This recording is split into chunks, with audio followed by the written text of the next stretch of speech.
Greetings ladies and gentlemen, and welcome to today's Reddit series video from the subreddit HFY called Clint Ch.14 Intrusion, written by some guy named Ted. The link to the original will be down below, and as always, I hope that you enjoy. What happened? Clint asked me. I sat there with my mind racing, unsure of how to answer that question. I decided the truth was best, so I told Clint what had happened since the rockfall. I told him that he had been knocked unconscious and that I had found him, barely breathing, with a shard of rock jammed into his chest and his hand trapped under a boulder. I hesitated and then told him about the plasma cutter, and that I'd done what I'd done to save his life. His face remained unreadable for the duration of my tale, and when I finished, the part of me searching the hospital for him, he just looked at me. There was no emotion on his face, no anger, no hatred, no nothing. So that's why my chest hurts, he said, rubbing it with his hand. I had a rock the size of a knife jammed in there. You would have died, Clint, I said, trying to convey my regret of what I'd done. There was no other way. I'm sorry. Sorry about what? He raised his left arm, showing me the right wrapped stump. This? TEDx, you saved my life. I'll admit I missed my hand, but I'd rather be alive. I felt relieved. He wasn't angry with me. My brow furrowed and I had crippled him. He was less of a man now. Most other things would have been furious, but Clint seemed unperturbed. The pain of the medication must still be affecting him, because I'd known Clint to erupt in anger when he was given the smallest slight. I had given him a permanent handicap. He should have been raging, but he was peaceful. I racked my brain searching for something to say. The door swung open, preventing me from having to come up with something. The same doctor that had helped me strode in, following with a different nurse, who was a Scythian as well. He moved purposefully to Clint's side and pulled out that little stick of his. He shined it in Clint's eye. Clint offering no protest. We have no idea how to treat a human, but lucky most sentient species share the same basic layout. The doctor told Clint as he placed his fingers on Clint's neck. Heart and lungs and brain are all in the same place, mostly. You're lucky that your friend brought you here instead of a different hospital, though. We specialize in rare organisms, and we do happen across the odd first-timer. The doctor prattled on, talking about the similarities and differences between the various races of the galaxies. He seemed to be one of those beings who, when confronted with a challenge, jumped right in, but didn't shut up about it. He moved on about how they treated Clint. When you got here, you were in bad way. Rock shards had passed through your chest, blood everywhere. Your arm wasn't much of a problem. The stump was already cauterized and... He stopped, noticing Clint's face. It was twisted in anger, the frustrated anger when there was nothing that you can do or say to lash out at the nearest thing, even if they had nothing to do with anger.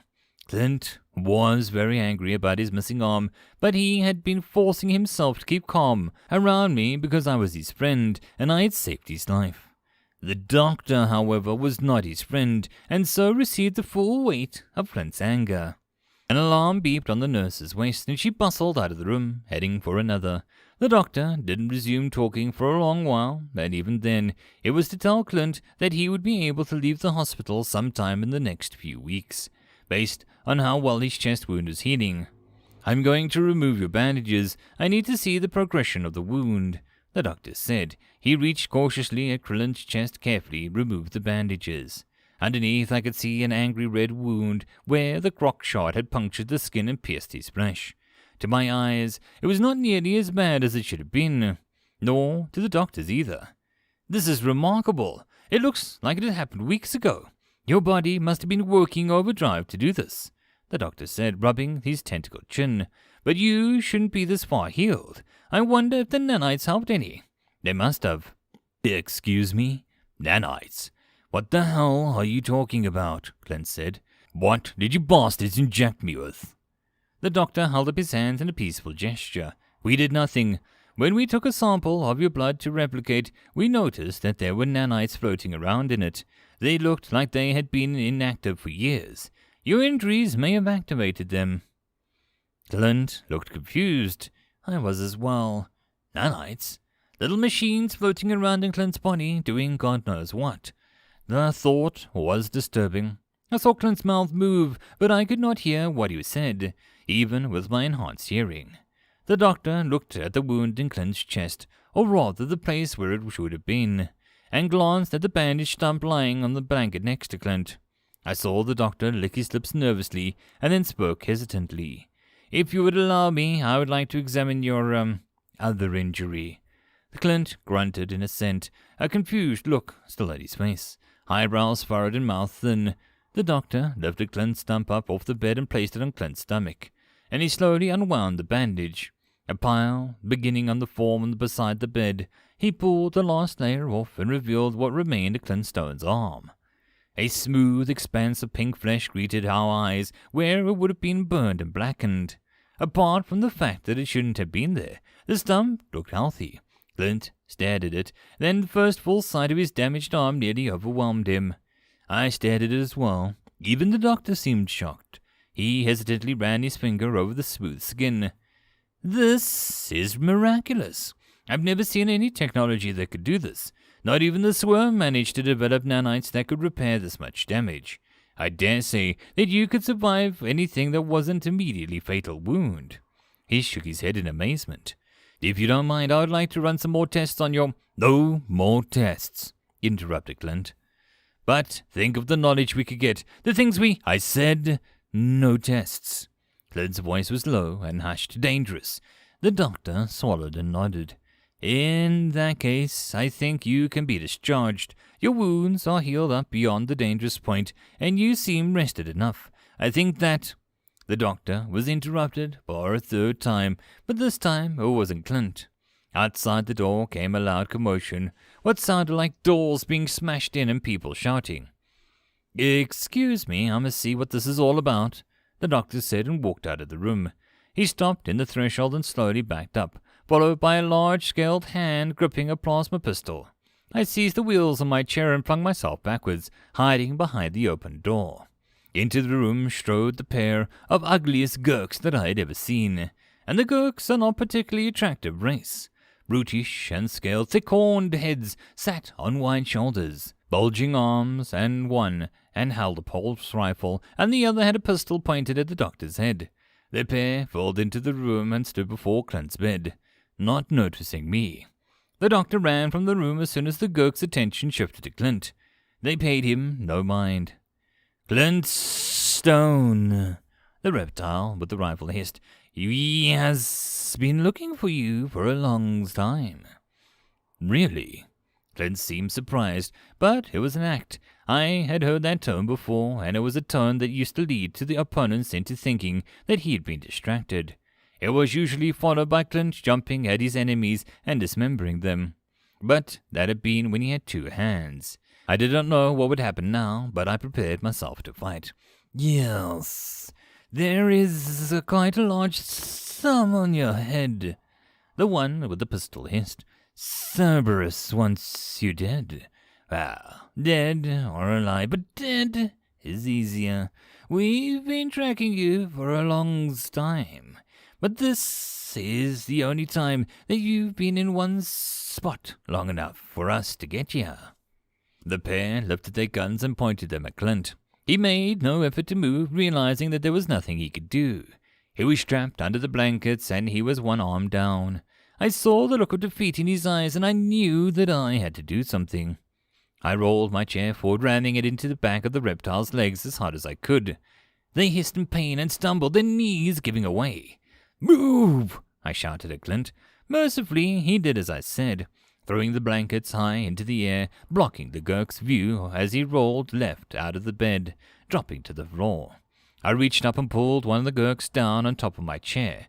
Off balance as he was already, it was no difficult task. As soon as his head was within reach, I smashed my elbow down in his face. I swung hard and fast, striking his jaw. There was a satisfying crunch as I felt the bone break. The lizard howled in pain, and I quickly grabbed his pistol. The other one, having recovered from the impact of my chair, swung his rifle at my head. I dodged it, awkward though it made in my chair, and I forced my injured lizard off my knees and onto the floor, where he rolled in pain. I backed up my chair as fast as I could, putting as much distance between the Gurk and the rifle and me as possible. It wasn't far enough. He swung his rifle again, striking me on the high upper arm. I felt it go numb with pain, but I forced myself to ignore it. I tried to move my chair, but it was stuck against the edge of the door, trapping me. The Gurk lifted his rifle again, preparing to strike me.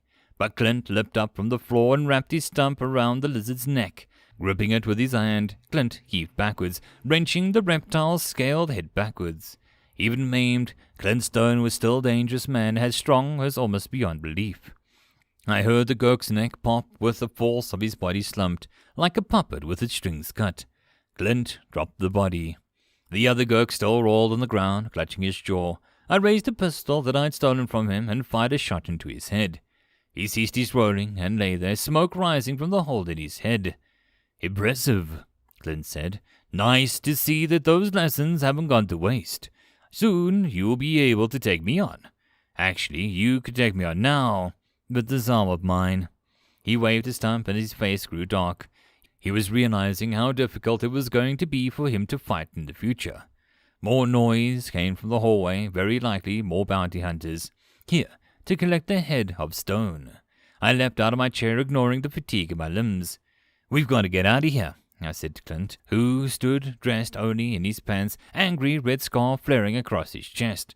"I couldn't agree more," he said back and stooped, grabbing the fallen rifle. "Trade?" "You are a better shot," I said, and then realized the rifle required 2 hands to operate. I wordlessly handed the pistol over to him and took the rifle. We edged cautiously out into the hallway, glancing in every direction for enemies. We saw none and took off down the hall, despite having no idea where we were going. We ran through the hall, sprinting around corners and looking for a way out. At the end of one corridor, we saw a pair of Gurks in the back tract in the opposite direction. I spotted a sign that said, "Hangar," and pointed it out to Clint. We headed in that direction, but carefully assuming that they would be bounty hunters guarding Susan. When we reached the hangar, we saw that our assumption had been right. There were 4 hunters lounging around Susan, and they were all well armed. Clint and I hid behind a pile of crates, full of what looked like medical supplies. "What do we do now?" I asked Clint. "We shoot them, get onto Susan, and then we get the hell out of here." "Good plan. I'll take the 2 on the left." Clint nodded in agreement, and we jumped out from behind the crates, guns blazing. My first shot took out the furthest left hunter with a clean hit to the chest. He dropped without a sound. My second shot went wide, and the bounty hunter had time to react. He dove between a crate and his own, and he pulled out his gun. The 2 that Clint fired at had dropped dead, precise holes drilled into the skulls. "What are you doing messing around? We need to get out of here," he hissed at me, seeing my hunter still alive. I grunted and then jumped out from behind the crate.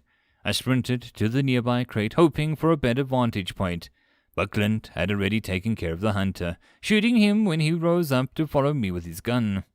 I nodded in thanks as we took off in Susan, opening her bay door and rushing inside. Clint rushed up to the cabin and ignited the engines. At least, he tried to. They gave a sick cough and then spluttered, trying to ignite. Clint smashed his fist into the panel in front of him. "Those bastards messed with their engines. We can't take off until we fix her." He looked at me. "It looks like they've got us trapped." End of chapter. If you wish to support the author or the channel, all the relevant links are down below. But the easiest way would be to share this like a plague to everyone and anything that you can think of. And until the next video, I hope that you all have a good time, and I'll see you then. Cheers.